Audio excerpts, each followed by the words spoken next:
Hi అండి. దీని ముందు వీడియోస్లో వచ్చి కోటప్పకొండ వనభోజన సమారాధనకి వెళ్ళామని వీడియోస్ అయితే పోస్ట్ చేస్తున్నాను కదా. సో అక్కడ లంచ్ తినేసిన తర్వాత గేమ్స్ అవి పెట్టి అన్నీ అయిపోయిన తర్వాత మేము మళ్ళీ కొండ మీదకి అయితే వచ్చేసాము. ఇంకా అక్కడ దేవుడి దర్శనం అది చేసుకున్నాక ఇప్పుడైతే మెట్లు ఎక్కుతున్నాను అనమాట. మెట్లు చూడండి పసుపు కుంకుమతో బాగా పూజించినట్లు ఉన్నారు. కొంతమంది అలా మొక్కుంటారు కదా మెట్ల పూజ అని.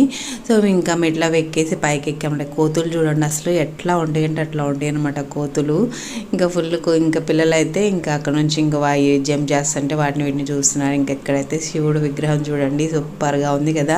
ఇంకా చెయ్యి మధ్యలోంచి చూడండి వెనకాల ఇంకొక లింగాకారం కనిపిస్తుండేది చూడటానికి చాలా బాగుందనమాట. వైషు వాళ్ళకి అయితే కొన్ని ఫొటోస్ తీశాను. తర్వాత అయితే అక్కడ మెట్ల దగ్గర ఇలా చిలక చూస్తని చెప్పేవాళ్ళు చాలామంది కూర్చొని ఉంటారు. వైషు అయితే చెప్పించుకుంటానని ఒకటే గోల్ అనమాట. సర్లే అని తను చెప్పించుకుంది. అండ్ మేమైతే ఇంకా మళ్ళీ రిటర్న్ అయితే కొండ మీద నుంచి కిందకైతే వచ్చేస్తున్నాం. వీడియో నచ్చితే లైక్ చేయండి. చాలా